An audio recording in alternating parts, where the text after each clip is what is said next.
Hey everybody, this is a piece by Dwight MacDonald from the collection Neither Capitalism Nor Socialism, edited by Haberkern and Lippau. It's from the chapter um, The Hitler-Stalin Pact.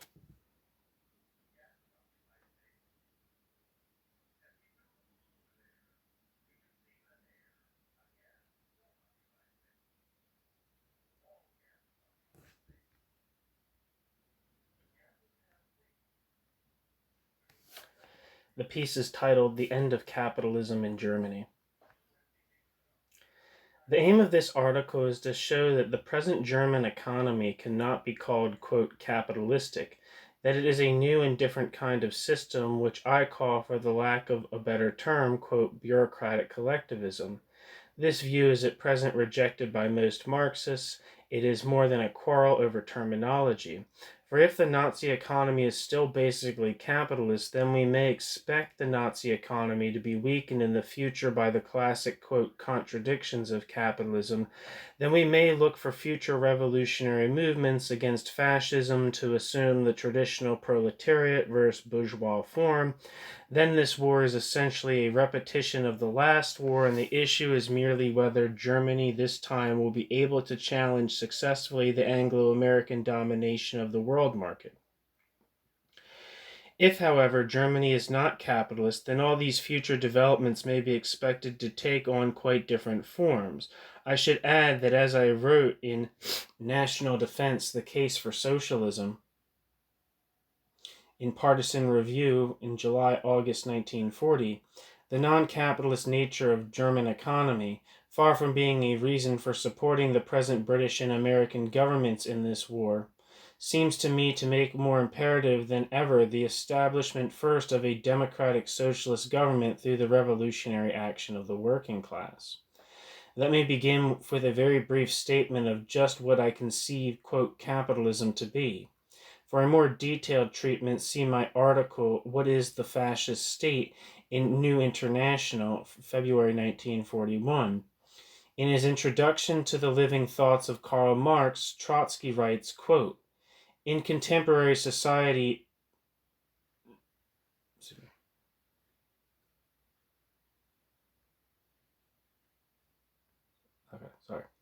quote, in contemporary society, man's cardinal tie is exchange.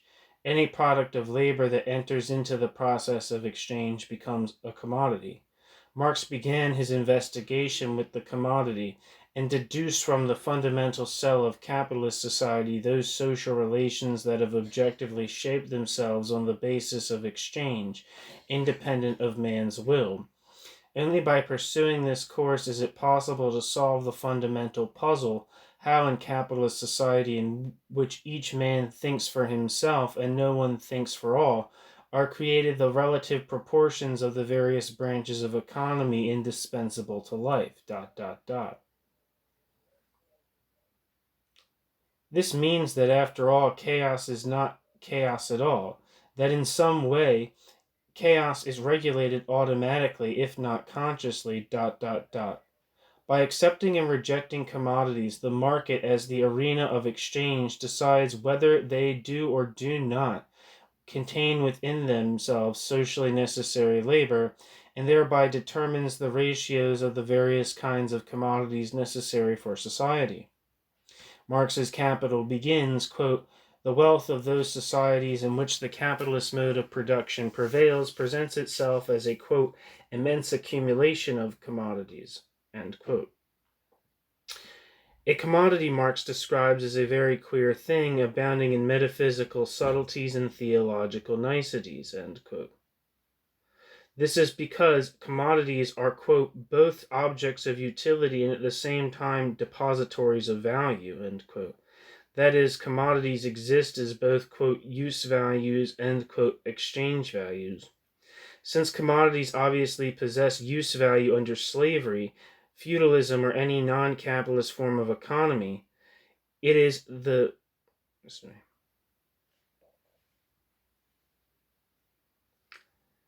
I don't know if sorry, I don't know if Trotsky's saying that he says, since they obviously possess use value under slavery, feudalism, like, I guess he's just talking about products of labor.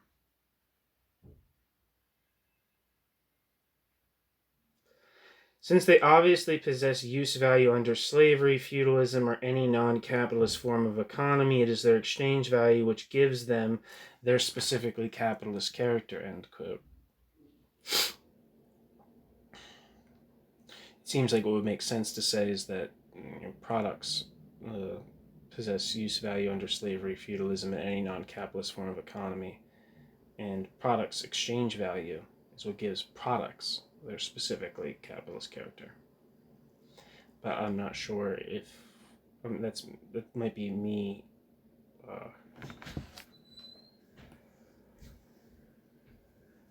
trying to make Trotsky say something he isn't, but that seems like basically what he's saying. This seems to me a reasonably... Okay, that's the end of the Trotsky quote. Back to Dwight MacDonald. This seems to me a reasonably accurate description of how capitalism works. There are two main elements. Production is regulated by exchange, that is, by the prospect of the individual and corporate property owners making a profit by selling their goods on the market. This market regulates, quote, not consciously, but as an impersonal autonomous mechanism working, quote, independently of man's will. In Germany today, the market still exists, but the market has lost its autonomy. The market does not determine production, but is used merely as a means of measuring and expressing in economic terms the production which is planned and controlled by the Nazi bureaucracy. The old capitalist forms exist, but they express an entirely new content. Since 1936, production in Germany has not been determined by the market, but by the needs of Wehrwirtschaft. Guns, tanks, shoes, steel, cement are produced in greater or lesser quantities, not because there is more or less prospect of making profits on this or that commodity, but because this or that is considered more or less useful for making war. Economically, this is production for use, the use being, of course, a highly undesirable one from the social point of view, nor is the production controlled by market mechanism working, quote, independent of man's will, end quote, but by a bureaucratic apparatus which plans production as against the well-known, quote, anarchy of capitalist production, and which consciously and willfully works out the best solution to the particular problem. No individual producer, quote, thinks for himself. On the contrary, if not one man, at least a small group of top bureaucrats, quote, think for themselves. Quote, think for all.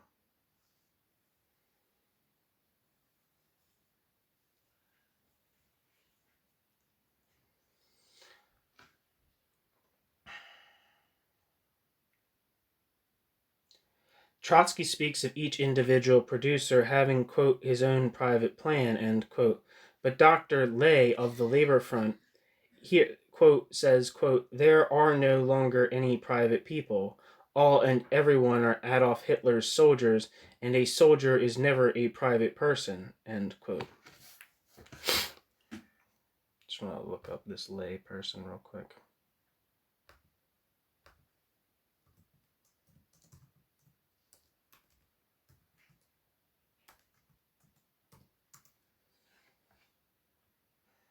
His name is Robert Ley. It says, Robert Ley was a German politician during the Nazi era who headed the German Labor Front from 1933 to 1945. Robert Ley also held many other high positions in the German Nazi Party, including Gauleiter, Reichsleiter, and Reichsorganisationleiter. He committed suicide while awaiting trial at Nuremberg for crimes against humanity and war crimes.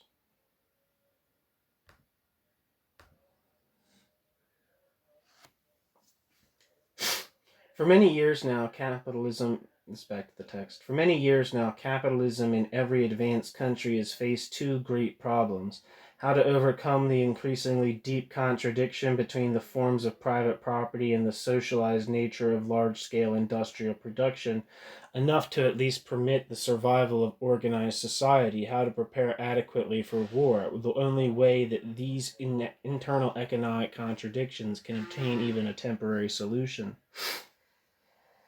The two problems are closely connected. War is the supreme test of any modern nation, for in war, the modern nation's very existence is staked, and war is a social undertaking, demanding far more centralized control and planning, far more subordination of private property interest to national interest than peacetime production does. The disorganization of the economy, characteristic of advanced capitalism, makes impossible the effective prosecution of modern war. The only power which can control, if not solve, these contradictions, whether in peace or in war, is the state power. The economic crisis which began in 1929 gave a tremendous impulsion to state control of economy throughout the world. Our own New Deal, for example, was forced to take measures which a few years earlier would have been denounced as socialistic, but which even Wall Street, as witnessed the Willkie campaign today, recognizes as permanent and necessary.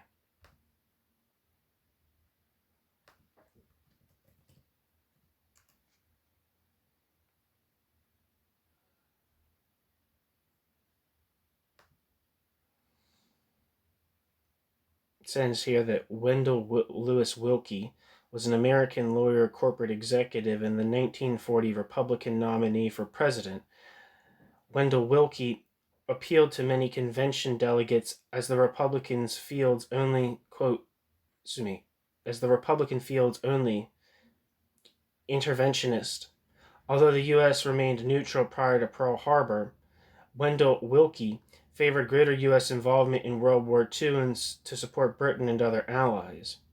Wendell Willkie's Democratic opponent, incumbent President Franklin D. Roosevelt, won the 1940 election with about 55% of the popular vote and took the Electoral College vote by a wide margin.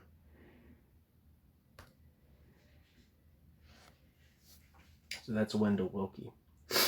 But if economic crisis stimulates large-scale state intervention into the economy, war gives an enormously greater stimulus. To prepare for a modern war which demands that production not only be raised to maximum capacity, but also that production be directed into new channels and coordinated on a national scale, to do this, the state power must intervene decisively to free objectively, quote, socialized instruments of production from the fetters of archaic property forms. This in turn means that both the bourgeoisie as a class and also bourgeois property relations increasingly lose their validity, and a new class, the state bureaucracy, capable of controlling production on a national scale, arises. In Germany, where for various well-known historical reasons the problems both of economic crisis and of war economy facing modern capitalism presented themselves in a far more intense form than in any other advanced capitalist nation. In Germany, the solution is taken on a correspondingly acute form. But in all capitalist nations, the bourgeoisie face the same dilemma faced by the German bourgeoisie. The capitalist nations cannot survive without war, but in order to make war, the capitalist nations must allow the state to destroy the basic forms of capitalism. There is only one historical alternative to this development: socialism. The fate of our civilization depends on whether the working class is able to turn history into this channel in the next period.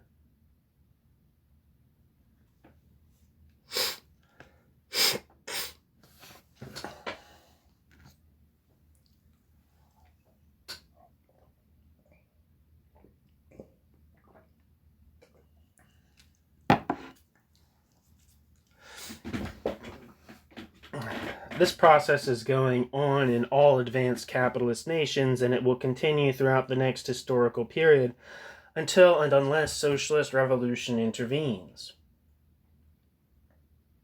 This is not a matter of, quote, just a war economy or of a, quote, long-term investment by the bourgeoisie, end quote. What a ridiculous shopkeeper's mentality to think in terms in a period when the very bases of post-1800 society are dissolving before our eyes. For the great fact of the epoch we are now entering on is that war is no longer as interruption of the quote normal peacetime development of capitalism, but has become, as Trotsky came to recognize in the last months of his life, the normal mode of existence of our society. As Trotsky wrote in his last article,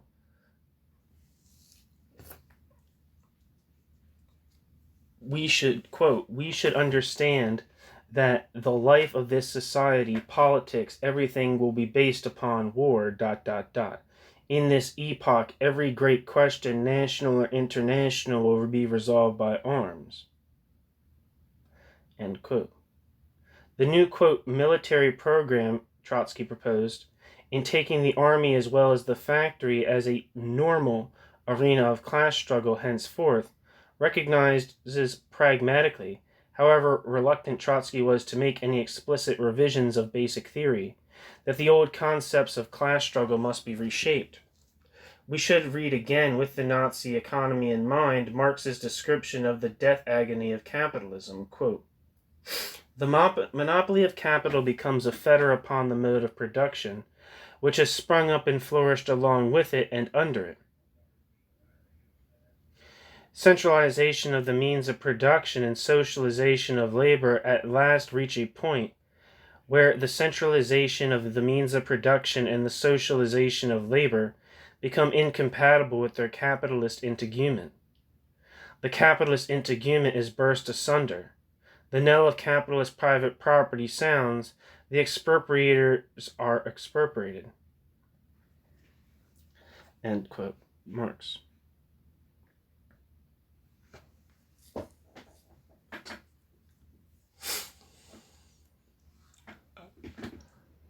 Marx expected the working class to break the shell. It is one of the bitterest ironies of history that the working class proved incapable of doing so, and that this economically progressive and historically necessary task has been accomplished by a political movement reactionary to the point of barbarism and working in the interest of a more effective prosecution of war. It is unpleasant and disheartening to have to recognize that the Nazis and not the proletariat have shattered the structure of capitalism, and that the result has not been the social progress anticipated by Marxists, but instead war and reaction in their most hideous forms. Yet how can one read such a passage and not see that the totalitarian state has done, economically, just what Marx and Lenin looked to the proletariat to do, namely, create new economic forms which correspond more closely to the, quote, socialization of production than do the old private property forms.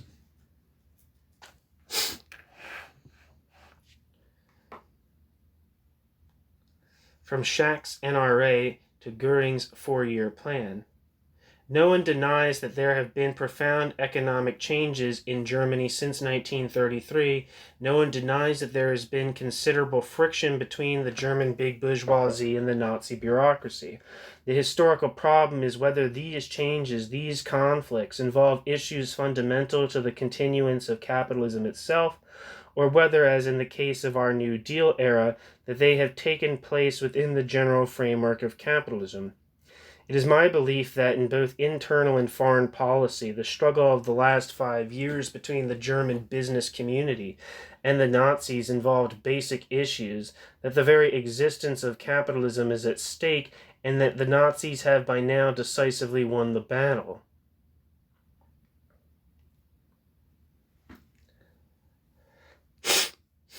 In this section, I want to sketch the main outlines of this historic development.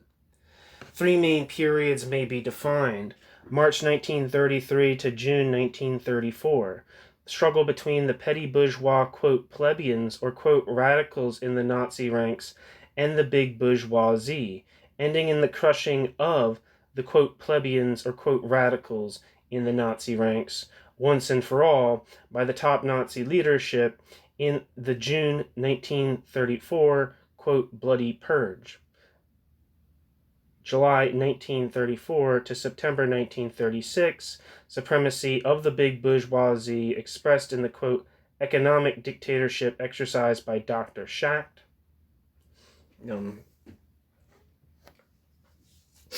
Schacht was like an industrial, an economic advisor in the Nazi period. So, repeat. Hjalmar, Hjalmar. Hjalmar Schacht was a German economist, banker, center-right politician, and co-founder of the German Democratic Party. Hjalmar Schacht served the currency commissioner and president of the Reichsbank under the Weimar Republic.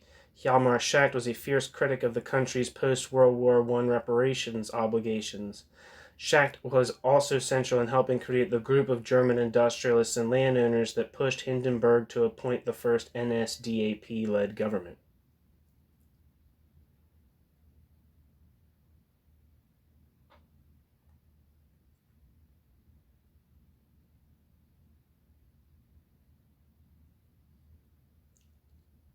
Schacht was tried at Nuremberg, but was acquitted despite Soviet objections. Later, a Soviet denazification tribunal sentenced him to 8 years of hard labor, which was also overturned on appeal.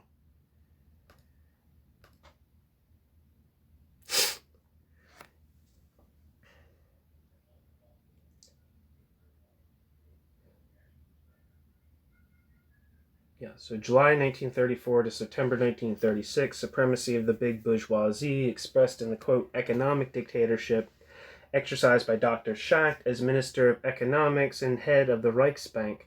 This domination challenged by the Nazi bureaucracy with increasing strength all through the period. October 1936 to the present, inauguration of the second four-year plan, elimination by the beginning of 1938 from posts of the representatives of the big bourgeoisie, the Junkers, and the traditional army leaders. The Junkers were like the Prussian nobility. Concentration of all power, economic, political, military, into the hands of the bureaucracy. Creation of a non-capitalist planned totalitarian production for use economy.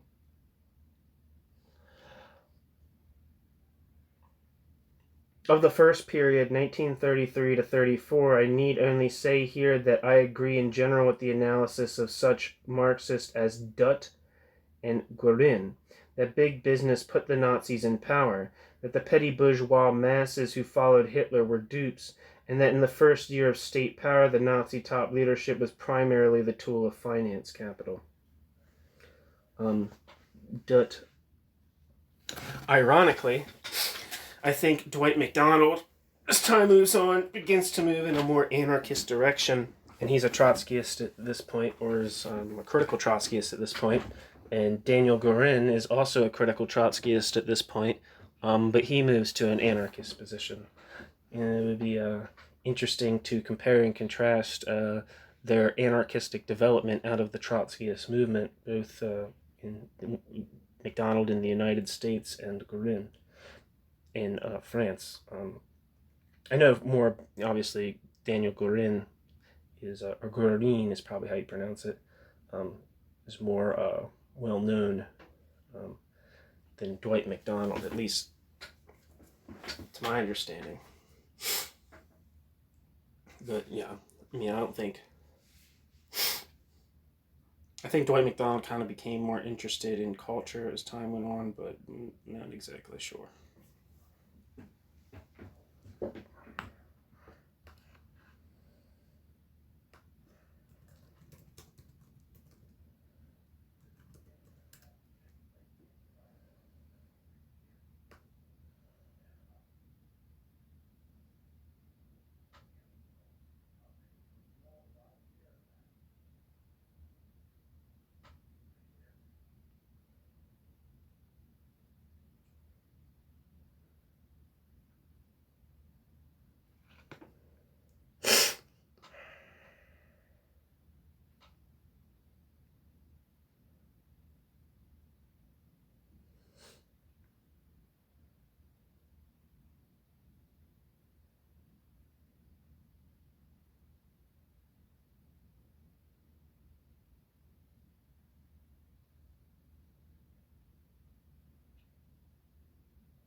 Yeah, sorry, it says in here,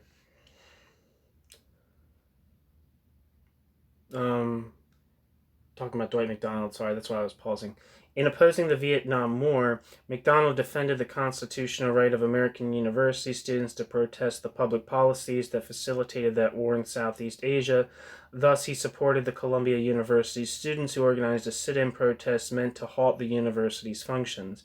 Yet, as a political radical himself in 1968, Dwight MacDonald criticized the Students for a Democratic Society organization for insufficient ideological commitment, for showing only the red flag of revolution and not the black flag of anarchism, his political taste.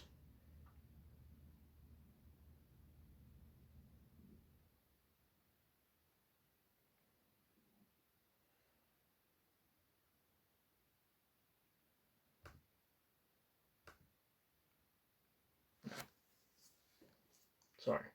So anyway, of the first period, 1933 to 1934, I indeed only say here that I agree in general with the analysis of such Marxists as Dutt and Goering, that big business put the Nazis into power, that the petty bourgeois masses who followed Hitler were dupes, and that in the first year of state power, the Nazi top leadership was primarily the tool of finance capital. The second period began with the appointment, a month after the, quote, blood purge. The blood purge, I think we generally refer to it here as the Night of the Long Knives, which the Nazi band, some people will debate it, but I don't know if I don't think it's particularly debatable. Death in June draws its name from, which, not knowing the context and not knowing the band, Death in June is a sick band name.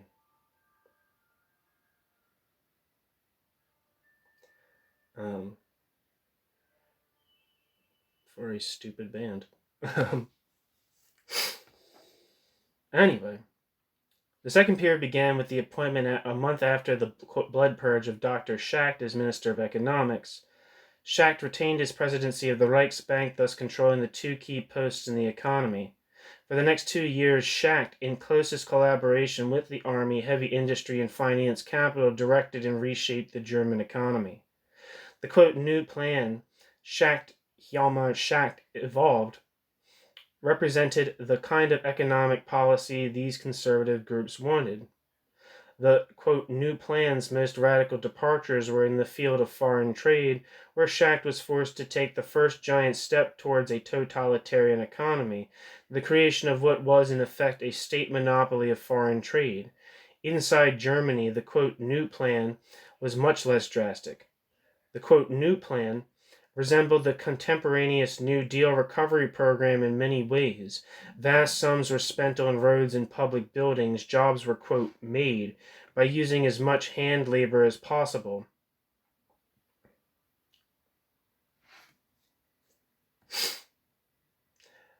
The decisive control was in the hands not of the politicians, but of Schacht and the still powerful trade associations. The conservative nature of the, quote, new plan is indicated in Fortune's comment on it, quote, Hitler only took longer steps where his predecessors had taken shorter ones, end quote. Thus, much of the public works program had been planned by the preceding governments of Brüning, Schleicher, and Papen, and the crucial sector of price control was left to the same official who had been Brüning's price commissar, which is to say, prices were not effectively controlled. Schacht's, quote, new plan failed to solve Germany's economic problems precisely because it was conservative. Writing in 1935 in Palm Dutt's Labor Monthly, a Marxist economist, R. Brown, predicted the plan's collapse because, one, quote, the state planning of foreign trade is impossible under a system based on anarchic private capitalist production, end quote. Two, quote, the fascist state is endeavoring to control prices, but is actually powerless even to carry out a real system of rationing war materials and foodstuffs, end quote. Brown's prediction was accurate. The, quote, new plan did collapse, and for the reasons he gave. He was also correct when he noted, quote, finance capital is completely opposed to any state control of production or markets, end quote. As Brown pointed out, the Nazis faced a dilemma. A great deal more state intervention was necessary, and yet their big bourgeois, quote, masters were insisting on less. Hence, Brown concluded, logically enough in his terms, that the new, quote, new plan would not be extended but curtailed, and that economic breakdown would follow. He was, of course, unable to foresee that the dilemma would be resolved by the dethronement of the, quote, masters by the, quote, puppets, and that the relatively mild, quote, new plan would be succeeded by the totalitarian second four-year plan.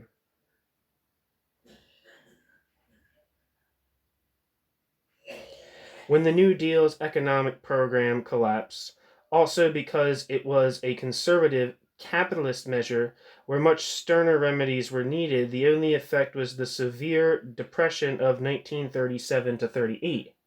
In Germany, however, the failure of Hjalmar Schacht's program had more serious results for three reasons. The economic crisis in Germany was so severe as to make it politically impossible to permit a depression. Both the politicians and the big bourgeoisie, for reasons of foreign policy which did not then obtain here, agreed that an extensive rearming program was immediately necessary.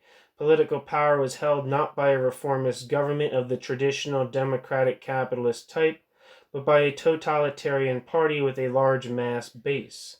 A, quote, radical, demagogically program, and a ruthless and opportunist leadership which was not particularly interested in preserving capitalism or indeed in any general principles. The party was able to take the drastic social and economic measures necessary to meet the situation. These measures received their formal expression in the second four-year plan, a turning point in the German economy comparable to the Moscow trials in the political evolution of Stalinism. Hitler proclaimed the plan in an appropriate setting. At the annual party congress in Nuremberg, in Hitler's speech of September 9th, 1936, Hitler outlined the objectives of the plan: to organize the nation at once on a war footing, to produce arms in huge quantities, above all to make Germany independent of the world market for foodstuffs and industrial raw materials.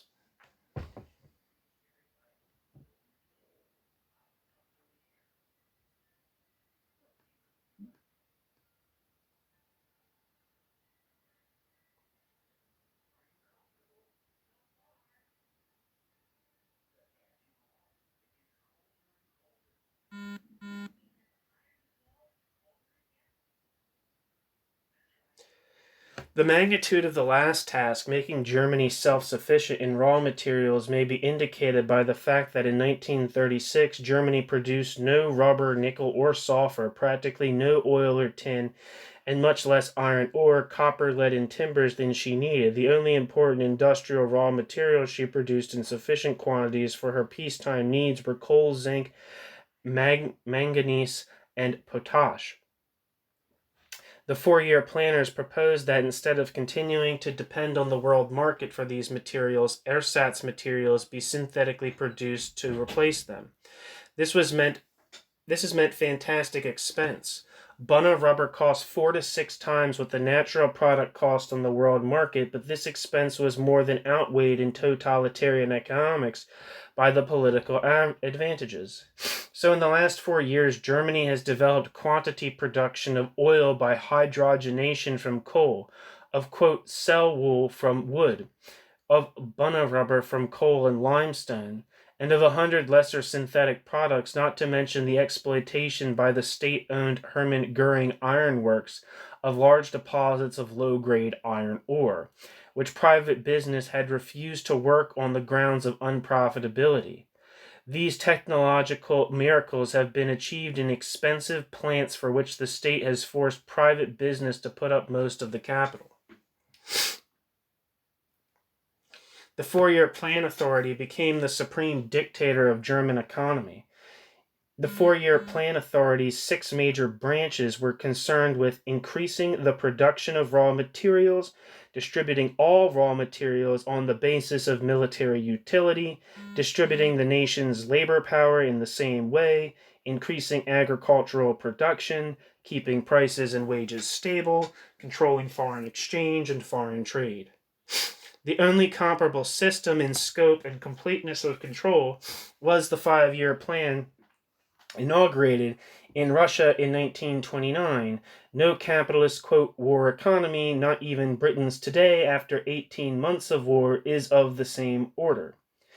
The business community protested violently against the second four-year plan because the second four-year plan clearly meant greatly increased state control of business, enormous, quote, unproductive and, quote, uneconomic expenses for an even bigger bureaucracy, and the creation of whole new ersatz industries, cutting off Germany once for all from the world market in internal capitalism, rejecting all compromise and preparing for war. Their protest, however, could take no very formidable shape. They had their chance to solve Germany's problems their way under Schacht and had failed. A new power, largely of their creation, had now arisen and was soon to demonstrate the economic superiority of its non-capitalist methods. Neither Schacht nor the business community he represented was consulted in the matter of creating the new plan. Hjalmar Schacht's program, quote, economy and government, retardation of the four-year plan, and concentration on export trade, end quote, speedily became only a memory as the Nazis drove ahead on the road of autarky and rearmament. There is no space to detail the history of the next 4 years. The main trend may be suggested. October 19th, 1936. Hitler appoints Goering chief of the four-year plan and supreme economic dictator of the Reich. November 26, 1936. The Nazi bureaucrat Joseph Wagner, newly appointed price commissar under the plan, issues generalized price fixing decree. Henceforth all price increases are forbidden except on special authorization from Wagner's office. December 1st, 1936. Goering decrees the death penalty for all Germans who evade the restrictions on taking money or property out of the country. February 13th, 1937. The Reichsbank, hitherto the quasi-independent fortress of German finance capital, is, quote, coordinated, quote, placed under Chancellor Hitler's direct authority as an organ of the German government, end quote. November 26, 1937, Hjalmar Schacht resigns as Minister of Economics, is replaced by Funk, Goering's man. The New York Times comments that on, quote, this final step in a long drawn-out careful program whereby Schacht has been let out of active direction of the Reich's economic affairs. The problem from the first has been how Dr. Schacht could be removed from authority and control could be centralized in General Goering's hands without too great a shock to the home and foreign business communities, end quote. February 4th, 1938, the Nazis execute a, quote, bloodless purge of the conservative opposition in all spheres. Economic, quote, the complete reorganization of the Ministry of Economics into the executive organ of Field Marshal Goering's four-year plan was announced today. Nothing is left of the old departments of the ministry, ... end quote. Foreign policy. Purge in the Foreign Office. The Nazi extremist von Ribbentrop becomes foreign minister, replacing the ultra-conservative von Neurath, the last of the old pre-1933 cabinet ministers to go. The Army. The long struggle between the Nazis and the traditional army generals ends in victory of the Nazis. 15 generals retire, 22 get new commands. The two leading personalities in the army, the pro-Nazi war minister von Blomberg and the openly anti-Nazi commander-in-chief von Fritsch both retire. The Army High Command goes to two obscure, colorless, and non-political generals, Keitel and Brauchitsch. Goering is made field marshal, ranking him above all other generals. Von Blomberg has no successor as war minister. Hitler assumes, quote, personal and direct command over all the armed forces, end quote. March 11th, 1938, Hitler occupies Austria. It is now clear that the February 4th purge was in preparation for this move, which was widely opposed in army and big business circles.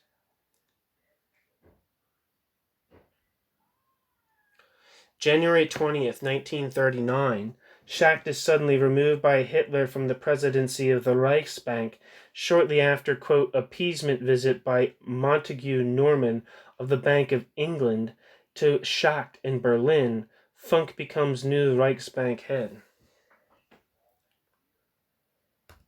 1 second.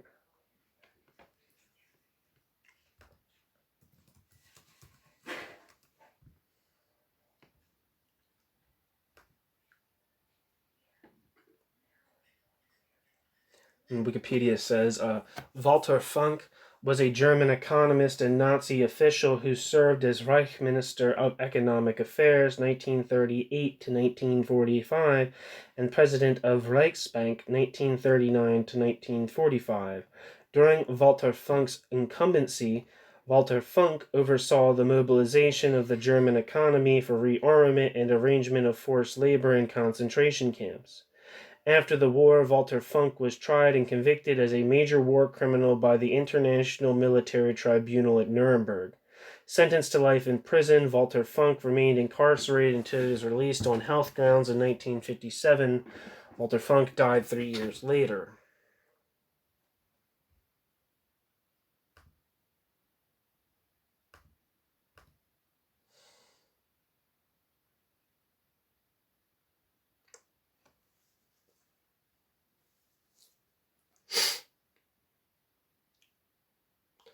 September 5th, 1939, Goering appoints Nazi leaders as regional, quote, Reich Defense Commissars in war economy. December 28th, 1939, four-year plan authority is superseded by the, quote, Economic General Staff as supreme dictator of Reich economy. This staff made up entirely of Nazi bureaucrats and state officials, no businessmen. The orthodox Marxist view of the relationship between big business and the state is well formulated in Hilferting's Das Finanzkapital. Quote, economic power is also political power, ... The rule over the economy means control over the means of power of the state, ... Finance capital in its perfection is the highest stage of economic and political power in the hands of a capitalist oligarchy. Finance capital completes the dictatorship of the capitalist magnates. Bracket. This quotation from the 1920 edition is taken from a forthcoming book by Günther Reimann, The Myth of the Total State, the manuscript of which the author very kindly allowed me to read. As things have actually... End bracket. As things have actually worked out in Germany, this formulation needs to be stood on its head. Political power is also economic. Control over the state means rule over the bureaucracy. Rule over the economy. The German big bourgeoisie no longer, quote, use the Nazi bureaucracy. The relationship is reversed. Schacht, the responsible representative of heavy industry and finance capital, has been deprived even of his control of the Reichsbank. His policies have been reversed.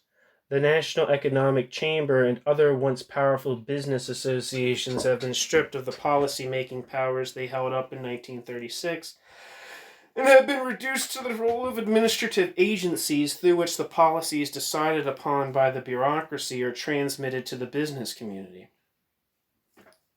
The various bodies set up since 1936 to decide national economic policy have included few, if any, representatives of the business community. Bracket. Three such bodies may be noted. First, the Second Four-Year Plan Board, composed exclusively of Nazi bureaucrats and army officers, and not even shacked on it. Second, the Privy Council Hitler set up after the February 1938, quote, purge, whose 8 members included not a single business spokesman. Third, the Economic General Staff set up by Goering after the war began to run the national war effort. Of its 13 members, 1 was an army officer, 3 were Nazi politicians, and 9 were state secretaries in various ministries.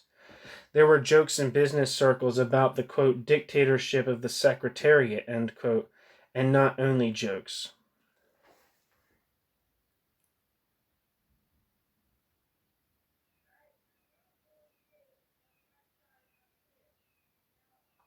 End bracket. In a word, the bourgeoisie have been displaced by a new ruling class, the bureaucracy. Capitalism is yielded to bureaucratic collectivism.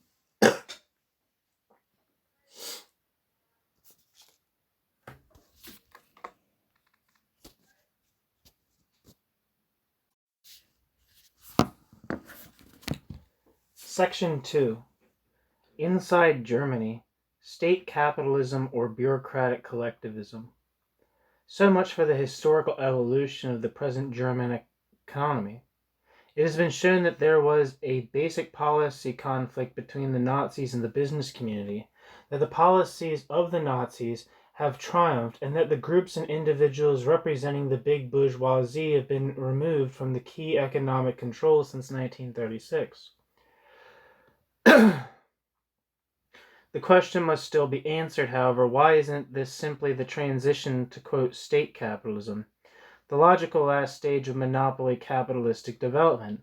First, there was the monopolization of individual branches of production, steel, coal, etc., by powerful finance capital groups. Now these monopolistic powers have united to form a, quote, super trust embracing the entire national economy. United to form a, quote, super trust embracing the entire national economy. Now these monopolistic powers have united to form a, quote, super trust embracing the entire national economy, with the Nazis in political control as the famous, quote, executive committee of the bourgeoisie, end quote. The rise of monopolies, the argument continues, has neither destroyed capitalism nor moderated the economic contradictions of capitalism, but on the contrary has intensified these contradictions. So why cannot we look for the development of the, quote, state capitalist trust to work the same way? Such, in fact, has been the expectation of most Marxists during the last quarter century. The early congresses of the Third International were well aware of the trend toward, quote, state capitalism, which set in during the last war, and Lenin correctly predicted the future rise of, quote, vast state capitalist military trusts, end quote. The crucial error of Marxist thought on this subject, however, was that it was expected that this historical trend would intensify the social and economic contradictions of capitalism, whereas it has actually resulted in the destruction of capitalism itself and, consequently, in the transposing of these contradictions into quite different terms. To say that fascism is not threatened by the contradictions of capitalism is not to say that fascism hasn't its own contradictions, in some ways more serious than the capitalist contradictions. Consider, for example, Bukharin's Imperialism and World Economy. First published in 1915, this book is more to the point than Lenin's better-known Imperialism, since Bukharin's Imperialism and World Economy deals mostly with the question which is so crucial today: state intervention into the capitalist economy. Bukharin's is an extraordinarily prescient book in some ways and an extraordinarily short-sighted book in others. Both in its vision and in its blindness, it is typical of the 20th century Marxist tradition. Bukharin predicts in detail the rise of the, quote, state capitalist trust. Quote, competition reaches the highest, the last conceivable state of development. It is now the competition of state capitalist trusts in the world market, ... The remnants of the old laissez-faire ideology disappear. The epoch of the new, quote, mercantilism, of imperialism begins, ... With the growth of the importance of state power, its inner structure also changes. The state becomes more than ever before a, quote, executive committee of the ruling class, ... Thus the government is de facto transformed into a, quote, committee, elected by the representatives of entrepreneurs' organizations, ... end quote. Nikolai Bukharin, Imperialism and World Economy. A remarkable passage to be written in 1915. Yet the really amazing thing is that Bukharin, like the other great Marxists, could have seen so clearly the line of development world capitalism was to take after the war, without apparently recognizing even as a theoretical possibility, the rise of, quote, state capitalism might seriously affect and even destroy the capitalist system itself.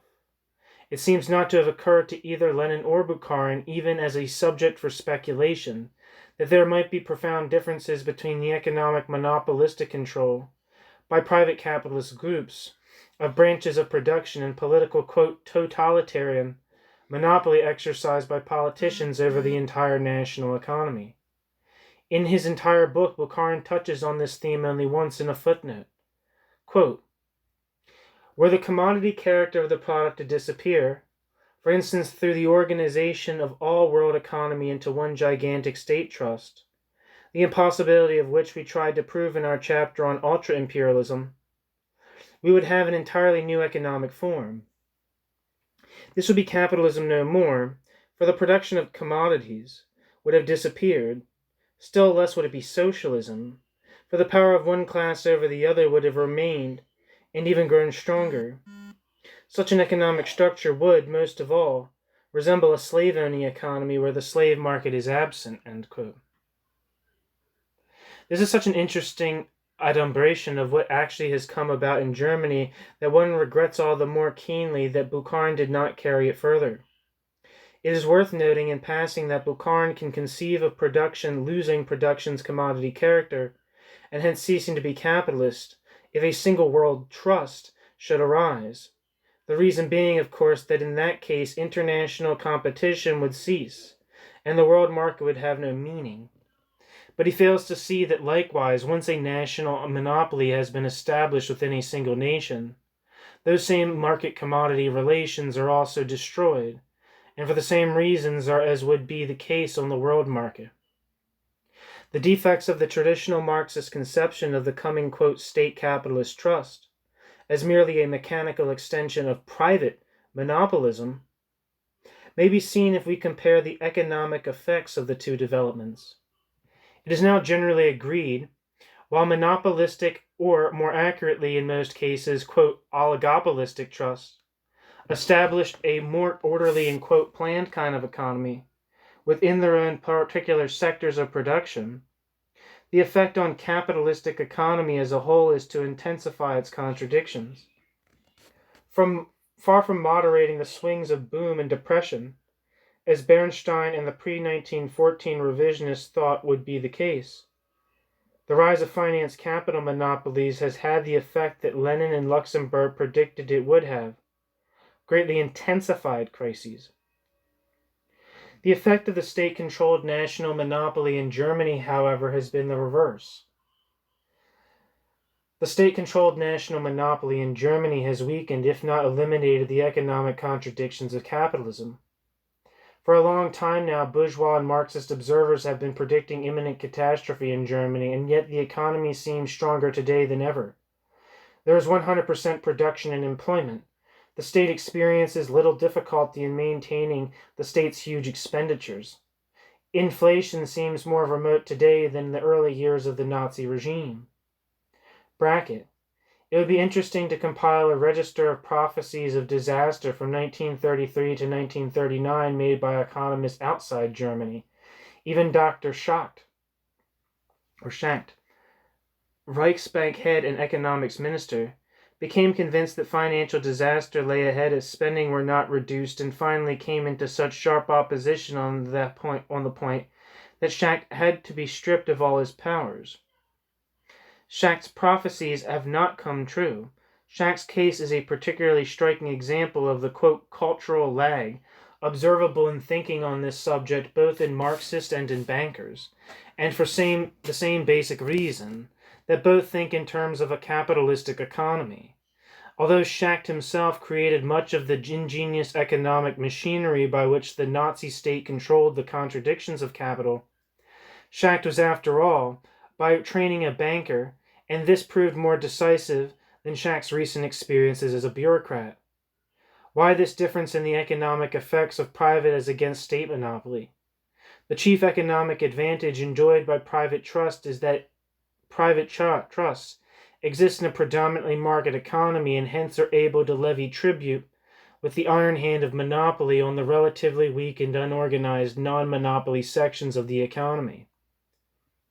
Quote, monopoly organizations, writes Bukharin, quote, can overcome the tendency toward lowering the rate of profit by receiving monopoly super profits at the expense of non-trustified industries, end quote. Private monopolies thus throw the national economy still further out of balance and bring on ever more severe crises because their whole strategy, the raison d'etre, in fact, lies in taking advantage of and intensifying the disproportions between the monopolized and non-monopolized parts of the whole economy. As Lenin describes it in Imperialism, quote, at the same time, monopoly, which has grown out of free competition, does not abolish free competition, but exists alongside free competition and hovers over free competition, as it were, and as a result gives rise to a number of very acute antagonisms, friction, and conflicts, end quote. In the case of a, quote, state capitalist trust, however, the whole economy is controlled by the state and there exists no longer any free market sector. Hence the kind of unbalances created by the growth of private monopolies do not arise. Furthermore, the state controls not only all branches of the national economy, but also all the main economic factors. Prices, wages, production, investment, profits, consumption, foreign trade, bank rates. These are thus robbed of their primary characters, the determinants of economic development, and become secondary instruments manipulated by a new, quote, prime mover, the state bureaucracy, and they therefore lose their power to determine decisively the course of the economy. Private monopolism perverts the capitalist market economy. State monopolism negates the capitalist market economy. Quote, when a government has complete control over the manpower and the material resources of a country, end quote, writes Stolper in his recent German Economy, quote, the only limit to the expansion of production is precisely this manpower and these national resources, end quote. In such an economy, Marx's famous, quote, laws of motion of capitalism, end quote, are of little practical importance. The state can solve its economic difficulties so far as these are caused by the workings of capitalist factors, by almost any means it chooses, including, if necessary, a proclamation by the Führer that the moon is made of green cheese, followed by a decree by the four-year plan authority that all banks and corporations must subscribe a certain percentage of their capital to finance Hermann Göring's cheese works to exploit lunar food resources. The well-known social democratic economist Rudolf Hilferding, author of the classic Das Finanzkapital, has formulated the problem of, quote, state capitalism in a masterly way, bracket. In an article published over here last year in Proletarian Outlook, a mimeographed political paper and originally printed in the Russian social democratic organ, the Zolchevsky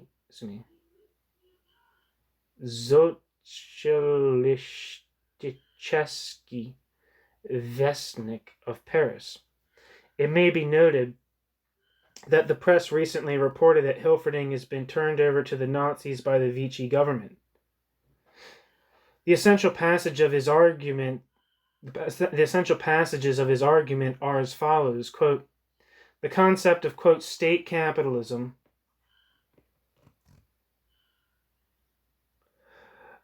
does not stand any analysis from the economic point of view. Once the state has become the sole owner of the means of production, the state renders impossible the functioning of capitalist economy. The state abolishes the very mechanism which keeps going the process of economic circulation. The capitalist economy is a market economy. The price which is determined by competition between property owners, quote, in the last analysis, end quote, if only as a result of this competition that the law of value operates, in turn determines what is produced, the part of profit which is accumulated, the branches of industry in which all this takes place, and how finally in continual process of overcoming of crises, there is established a certain balance between the various branches of industry.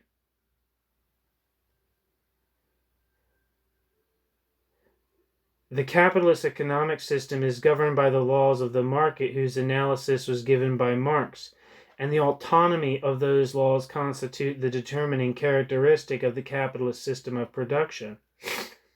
However, what a government economy does is precisely to abolish the autonomy of the economic laws. It is not a market economy, but an economy for use. What is produced and how it is produced is no longer determined by the price, but by the State Planning Commission, which fixes the character and extent of production.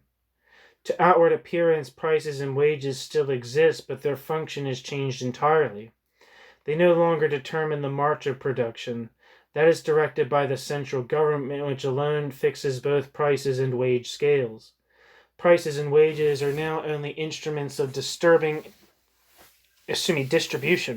determining for every one his share in the sum total of what the central government allots to the population. They have now become the technical means of distribution, a method which is simpler than would be a direct order stipulating the amounts of various products, which have ceased to be, quote, commodities, to be received by each individual. The prices have become symbols of distribution, but they have no longer the regulators of the nation's they are no longer the regulators of the nation's economy. While the form has been maintained, the function has been completely changed. End quote.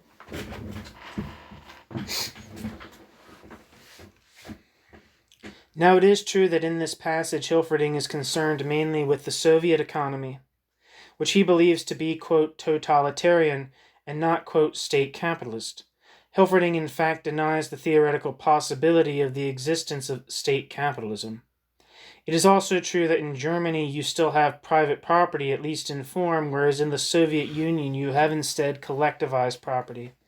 Again, however, I must insist, quote, at least in form. This difference, however, is not very important because private property ownership of the means of production is not an exclusive feature of the capitalist system. Since in the slave states of antiquity you also had private ownership, to name only one example, but rather, as Marx, Trotsky, and Hilferding all agree, production for the market is the distinguishing feature, and in any case in Germany private property exists in form only, not in reality, since the state determines what use the, quote, owner shall make of his, quote, property, as must be the case once the state has brought under its totalitarian control the very foundation stone of capitalist property relations, namely the market.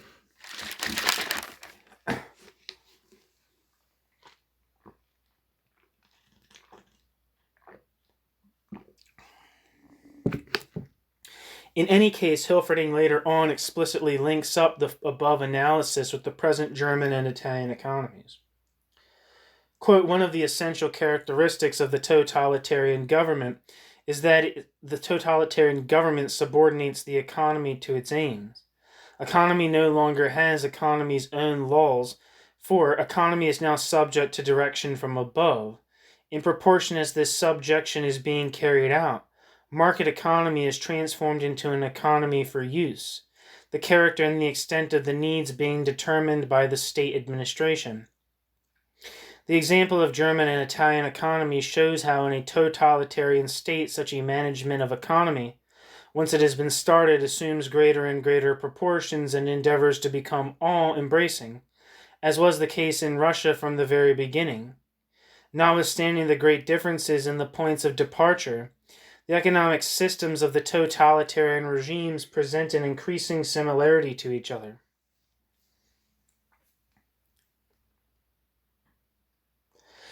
In Germany, too, the government, intent upon maintaining and strengthening its power, determines the character of production and accumulation.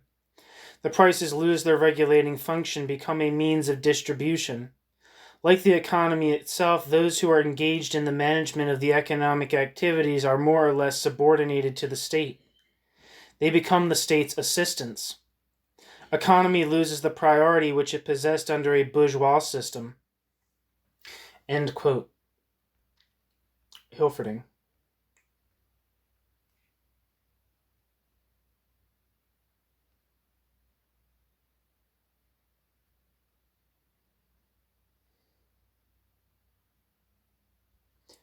This does not mean, of course, that the government spheres do not exert a considerable influence upon the government both in Germany and Russia. But the economic spheres do not determine the contents of politics. The general policy is determined by a small circle of those who hold power. Their interests, their ideas about what is needed for the preservation, application, and strengthening of their own power are the determining factors of their policy, which they impose as a law upon the economic life that is subordinated to them. Hence the importance which the subjective element, the element of the quote unforeseen, of the quote irrational in political development has acquired in politics. The believer knows only of heaven and hell. The Marxist sectarian knows only capitalism and socialism.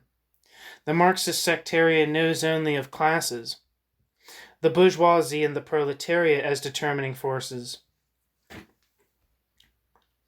The Marxist sectarian cannot conceive the idea that modern state power, having become independent, develops its enormous strength according to the state's own laws, that the state power subjects the social forces and compels the social forces to serve it. In this remarkable analysis, Hilferding not only demonstrates the non-capitalist nature of a quote statified economy, but also suggests the general political conclusion to be drawn from this: that the decisive controls today are political and not economic.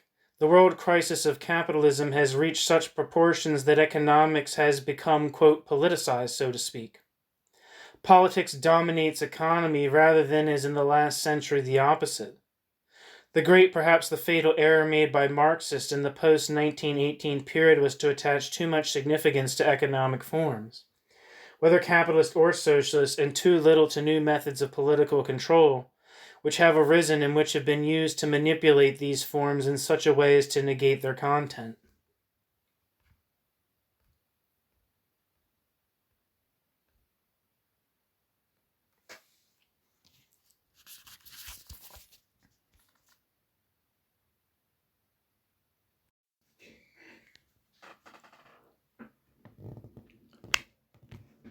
Section 3.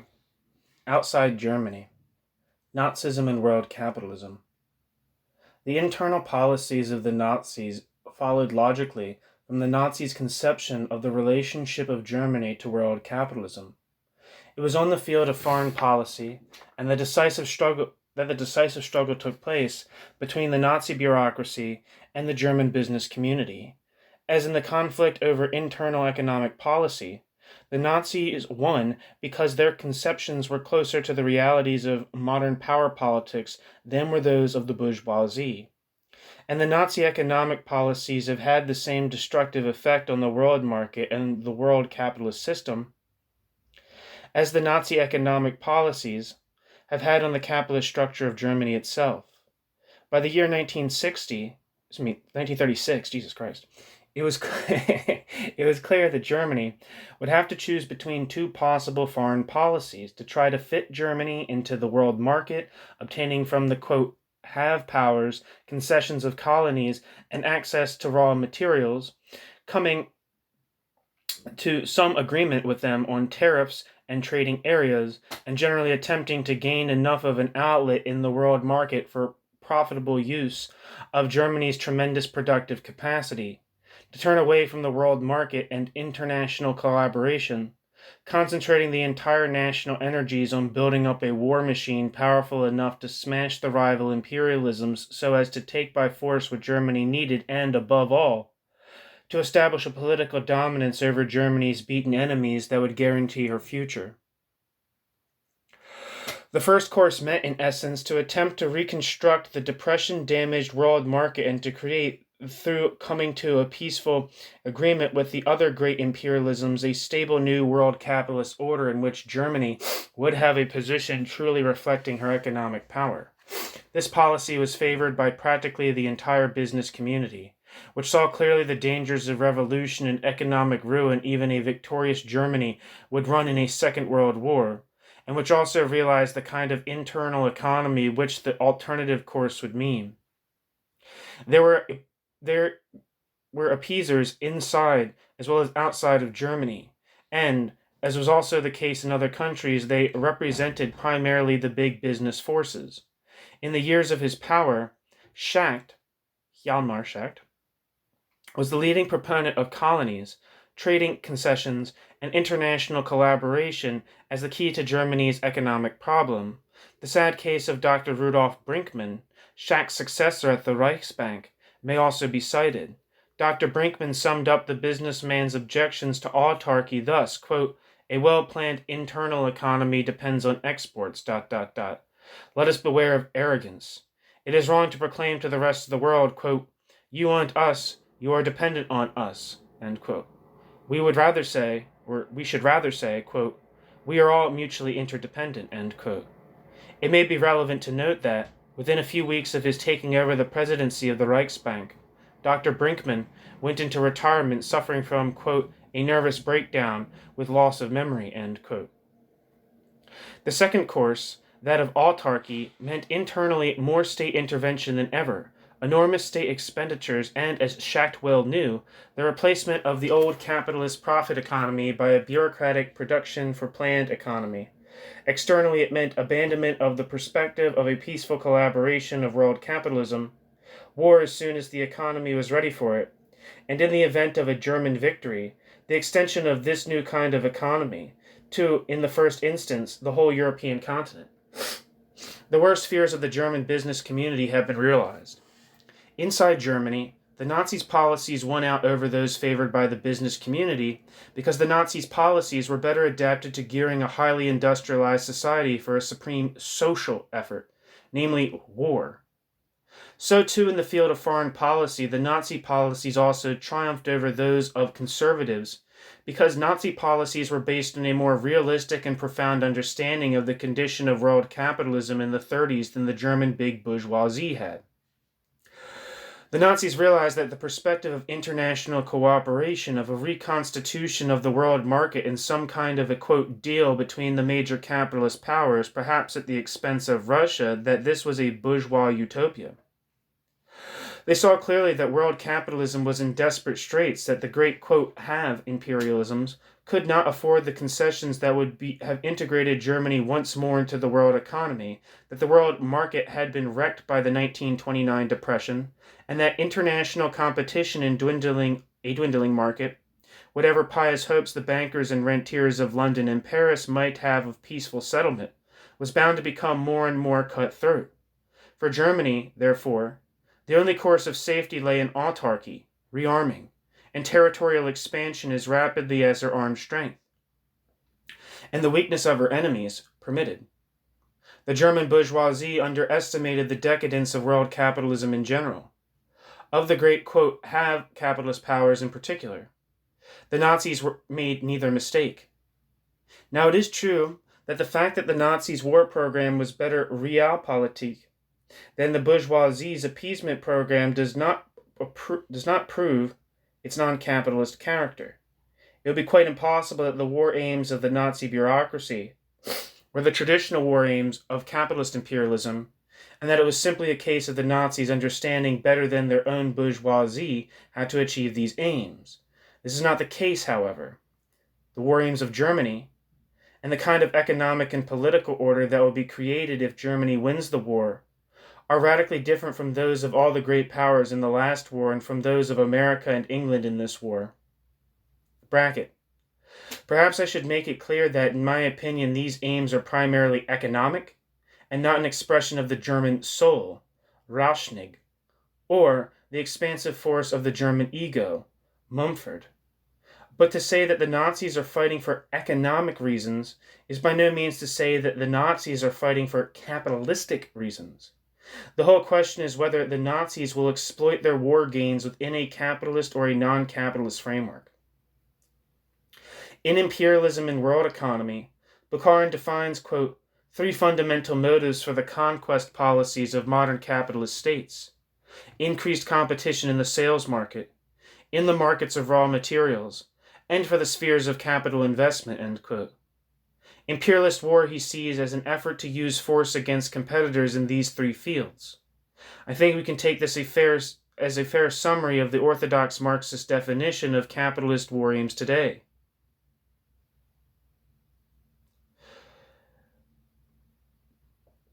These aims presume the existence of a capitalist world market, international exchange of commodities, settlement of trade balances in gold, an international price structure, the international division of labor, etc.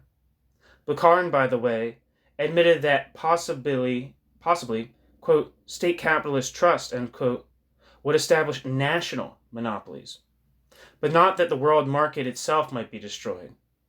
Thus Bukharin deduced that, just as the effect of the establishment within a single industry of a stable non-market economy by private monopolies was merely to increase the contradictions and anarchy of the national economy as a whole, so these national state monopolies would merely aggravate the chaos of the world market. Bukharin's calculation, however, went astray for the same basic reason as Bukharin's predictions as to the nature of the, quote, state capitalist trust went astray. Because when monopoly reached national proportions, the decisive factor in the economy changed from the capitalist market to the state bureaucracy. That is, political controls arose which displaced capitalist market laws as the primary determinants of economy, both national and world. Nazi trade methods on the world markets have had the effect of destroying the market itself, instead of merely gaining for one nation a larger share at the expense of other nations. As we have seen, the Nazi bureaucracy in 1936 decided to cut German economy loose from the world market. Autarky flew in the face of the international division of labor. The international price structure also lost much of its meaning as far as Germany was concerned, since the state, controlling foreign trade completely, was able to use Germany's buying and selling on the world market as a political weapon. The Nazis preferred to pay more for Bulgarian wheat than they would have had to pay for, say, Canadian wheat, since it was politically desirable to draw Bulgaria closer to Germany. Finally, the whole complex apparatus of the capitalist world market, internationally determined prices, settlement of unfavorable trade balances in gold, 3 or 4 cornered trade, was short-circuited by the introduction by the Nazis of state barter and deals.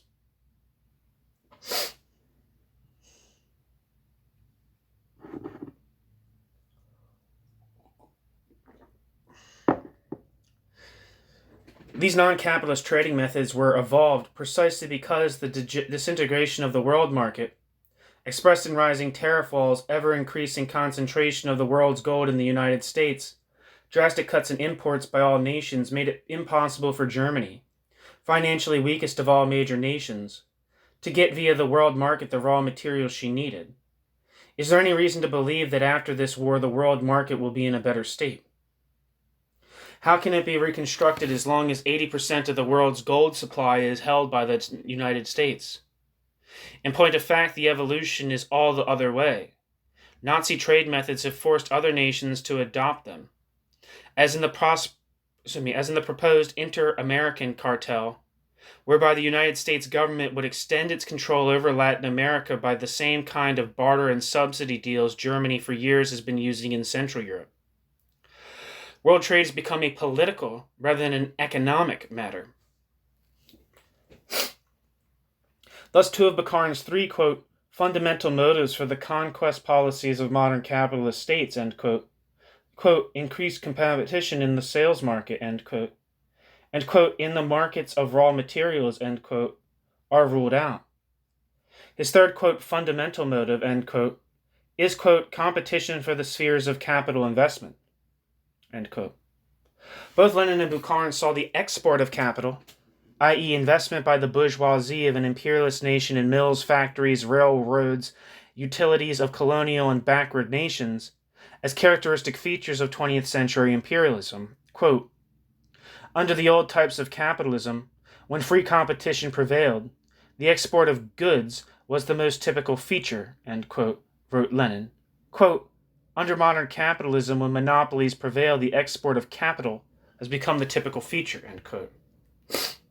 Unhappily, or happily, depending on your point of view, the fatal basic contradiction of capitalist imperialism, that the market itself, the mechanism through which the more advanced imperialist nations must exploit the backward and colonial nations, works so as to bring the backward nations up to the level of the advanced nations.